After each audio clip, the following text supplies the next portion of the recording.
You know, when 4G and LTE first rolled out, most of us just thought, awesome, my videos are going to load faster. But that's not the real story. The story we're getting into today is that LTE wasn't just a speed boost. Nope, it was a full-blown security revolution. It was about tearing down the old, insecure mobile networks and building a fortress from the ground up. So let's get into it. And to really appreciate just how big a deal LTE was, you've got to look at what it replaced. Over on the left, you've got the old 2G world, the GSM networks. Your phone would basically connect to any tower that shouted the loudest. It just blindly trusted them. And the encryption? Well, it was laughably weak. But then, look at the right. With LTE, it's a completely different world. Every single tower has to prove it is who it says it is, and the encryption is rock solid. This wasn't just a little update, it was a total change in philosophy. So, how on earth did they pull this off? Well, it all starts with how the network is actually built. To get the security, we first need to meet the key players in the system. Okay, let's do a super quick tour. First, you've got your phone, which the engineers call user equipment, or UE. That phone talks to a cell tower, the E node B. The tower then connects to the brains of the whole operation, the evolved packet core. And finally, that core network connects you to the internet. Now, don't worry about the acronyms. What's important is just knowing that these different pieces have to work together to keep you safe. You see, the people who designed LTE had a very specific mission. They were going to fix all the gaping security holes that made the old network so dangerous. This wasn't just innovation for innovation's sake. They were actively hunting down and solving the problems that put everyone at risk. And this right here, this was pretty much their checklist. First up, fix authentication, so your phone no longer trusts towers blindly. Then, bring in seriously strong encryption. Also, make integrity checks mandatory, so no one can mess with the commands going back and forth. A big one was preventing so-called downgrade attacks, where a hacker forces your phone onto an old, weak network. And maybe the most important of all, create this beautiful system of key separation. And we really need to dig into that one.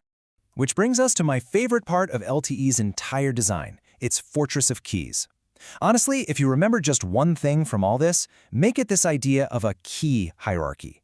It is the absolute bedrock of LTE security. So what is a key hierarchy? Well, instead of using one single master key for everything, which would be a catastrophe if it ever got out, the system uses one master secret that's locked away on your SIM card. And it uses that secret to create a whole family of temporary keys, each with only one specific job. You can think of that master secret like the crown jewels. They're kept deep in a vault and are never ever brought out to be used in public.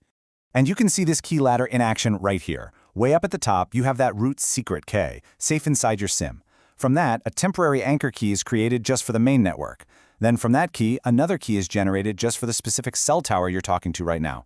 And finally, all the way at the bottom, you get the actual session keys that do the day-to-day work of encrypting your data.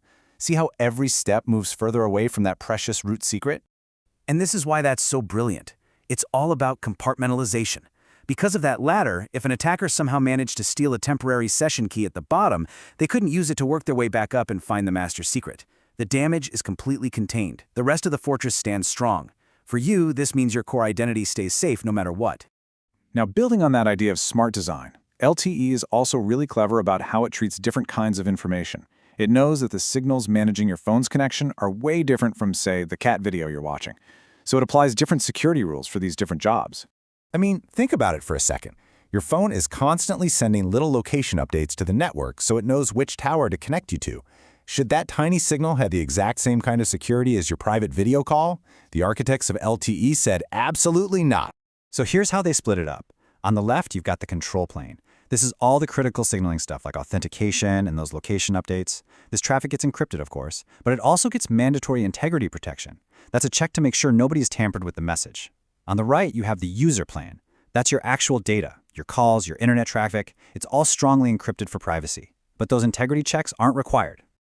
So why the difference? Well, it's a really smart performance trade-off. Imagine running a complex cryptographic integrity check on every single tiny packet of a 4K video stream.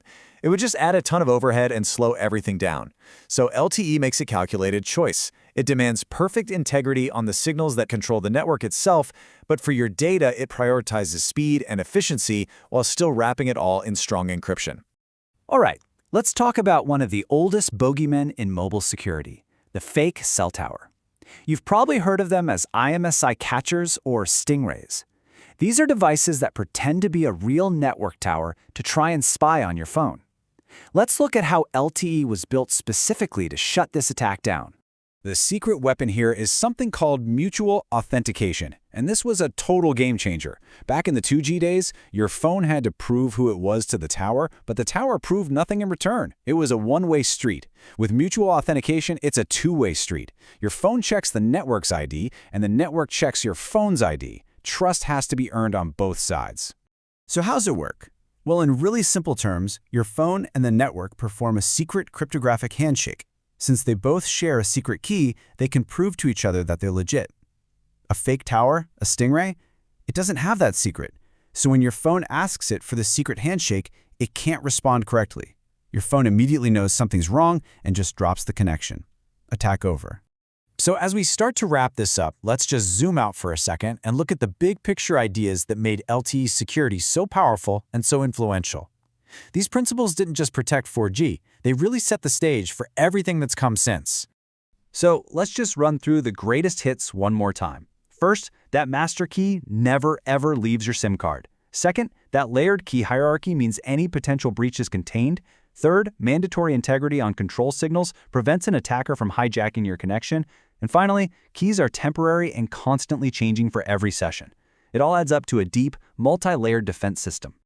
Now let's be real for a second. As amazing as LTE was, it wasn't perfect. It didn't solve every single security problem out there.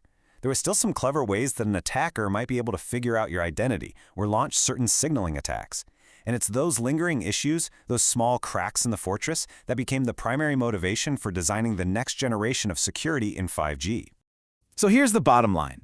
LTE built a systematic, layered fortress that completely changed the game for mobile security. But technology and threats never stand still, which leaves us with a really interesting question to think about. What new kinds of battles was 5G security built to win?